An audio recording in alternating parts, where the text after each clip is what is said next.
ಇವತ್ತಿನ ವಿಡಿಯೋದಲ್ಲಿ ಬ್ರಹ್ಮಾಂಡ ಪುರಾಣದ ಶ್ರೀ ಲಲಿತಾ ಸಹಸ್ರನಾಮ ಮಹತ್ವ. ಸಹಸ್ರನಾಮವೆಂದರೆ 1000 ಹೆಸರುಗಳು ಎಂದರ್ಥ. ಶ್ರೀ ಲಲಿತಾ ಸಹಸ್ರನಾಮವೆಂದರೆ ದೇವಿಯ 1000 ಹೆಸರುಗಳು. ಲಲಿತಾ ಸಹಸ್ರನಾಮವನ್ನು ಪ್ರತಿನಿತ್ಯ ಪಠಿಸಬೇಕು. ಅದರಲ್ಲೂ ಶುಕ್ರವಾರ ಲಲಿತಾ ಸಹಸ್ರನಾಮವನ್ನು ಪಠಿಸೋದಕ್ಕೆ ವಿಶೇಷ ಮಹತ್ವವಿದೆ. ಜೀವನದ ನಮ್ಮೆಲ್ಲ ಸಮಸ್ಯೆಗಳಿಂದ ಮುಕ್ತಿಯನ್ನು ಹೊಂದಲು, ಸಂತಾನ ಭಾಗ್ಯವನ್ನು ಪಡೆಯೋದಕ್ಕೋಸ್ಕರ ನಾವು ತಪ್ಪದೆ ಲಲಿತಾ ಸಹಸ್ರನಾಮವನ್ನು ಪಠಿಸಬೇಕು. ಲಲಿತಾ ಪರಶಿವನ ಪತ್ನಿ, ಪಾರ್ವತಿ ದೇವಿಯ ರೂಪ. ಶ್ರೀ ಲಲಿತಾ ಸಹಸ್ರನಾಮ ಅತ್ಯಂತ ಪವಿತ್ರವಾದ ಮಂತ್ರ ಆಗಿದೆ. ಭಗವಾನ್ ಹಯಗ್ರೀವ ಮತ್ತು ಅಗಸ್ತ್ಯ ಮುನಿಗಳ ಚರ್ಚೆಯಿಂದ ಹೊರಹೊಮ್ಮಿದ ಮಂತ್ರವೇ ಶ್ರೀ ಲಲಿತಾ ಸಹಸ್ರನಾಮ. ಇದು ಅತ್ಯಂತ ಶಕ್ತಿಯುತವಾದ ಮಂತ್ರ ಆಗಿದೆ ಹಾಗೂ ಲಲಿತಾದೇವಿಯ ಅತ್ಯಂತ ನೆಚ್ಚಿನ ಮಂತ್ರ ಆಗಿದೆ.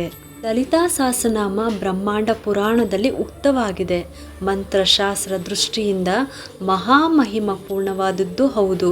ಭಗವಾನ್ ಕೃಷ್ಣನ ಮುಖದಿಂದ ನಿಸ್ತೃತವಾದ ಭಗವದ್ಗೀತೆಯಂತೆ ಪ್ರಸಿದ್ಧವಾದದ್ದು. ಭಗವದ್ಗೀತೆಯು ವೇದಾಂತ ಬ್ರಹ್ಮವಿದ್ಯಾ ಸಂಪ್ರದಾಯ ಕ್ರಮದಲ್ಲಿ ಸಮಾಧೃತವಾಗಿದೆ. ಈ ಸಹಸ್ರನಾಮ ಶ್ರೀ ವಿದ್ಯೆಯ ಸಂಪ್ರದಾಯದಲ್ಲಿ ಅತ್ಯಂತ ಆದರಣೀಯವಾಗಿದೆ. ಮಹರ್ಷಿಗಳಾದ ಅಗಸ್ತ್ಯರಿಗೆ ಸಾಕ್ಷಾತ್ ಜ್ಞಾನಾನಂದಮಯರಾದ ಹಯಗ್ರೀವರು ಉಪದೇಶಿಸಿರುತ್ತಾರೆ. ಅದು ಲಲಿತಾದೇವಿಯ ಪ್ರೇರಣೆ ನೀಡಿರುವುದರಿಂದ. ಅಂತರ್ಯಾಗ, ಬಹಿರ್ಯಾಗ, ಮಹಾಯಾಗ ಉಪದೇಶ ನಂತರ ಇದರ ಉಪದೇಶವಾಗಿದೆ. ಸಂಸ್ಕೃತ ವರ್ಣಮಾಲೆಯ 51 ಅಕ್ಷರಗಳಲ್ಲಿ 32 ಮಾತ್ರ ಇಲ್ಲಿ ನಾಮಾವಳಿಯು ಪ್ರಾರಂಭವಾಗಿ ರಚಿತವಾಗಿದೆ. ಹಯಗ್ರೀವ ಕಥಿತವಾದ ಈ ಸಹಸ್ರನಾಮಗಳು ಪರಮ ಪ್ರಧಾನವಾದವು. ಇತರ ಸಹಸ್ರನಾಮ ಸ್ತುತಿಯಲ್ಲಿ ಹೆಚ್ಚಾಗಿ ಕಾಣಬರುವ ಚ ಮತ್ತು ಎ, ವ ಇರೋದಿಲ್ಲ. ಒಂದೇ ನಾಮಗಳ ಉಲ್ಲೇಖ ಬಹುಸಲ ಇರೋದಿಲ್ಲ. ಮೂಲತಃ ಈ ಸಹಸ್ರನಾಮ ದೇವತಾ ಪ್ರಣೇತವೇ ಸರಿ. ಲಲಿತಾ ಪರಮೇಶ್ವರಿಯ ಆಜ್ಞಾನುಸಾರ ಆಕೆಯ ಅಭಿಮುಖದಲ್ಲಿಯೇ ಆಗಿರುವುದು ಅತೀವ ಅತಿಶಯವಾದುದು. ಲಲಿತಾ ಪರಮೇಶ್ವರಿಯೇ ಸ್ವತಃ ಹೇಳಿರುವುದನ್ನು ಗಮನಿಸಬೇಕು. ಶ್ರೀವಿದ್ಯೆ ಉಚ್ಚರಿಸಲಿ ಅಥವಾ ಉಚ್ಚರಿಸದಿರಲಿ, ನನ್ನ ಅರ್ಚನೆ ಮಾಡಲಿ ಅಥವಾ ಮಾಡದೇ ಇರಲಿ, ಈ ಸಹಸ್ರನಾಮ ಪಠಣ ತಪ್ಪಿಸಲಾಗದು.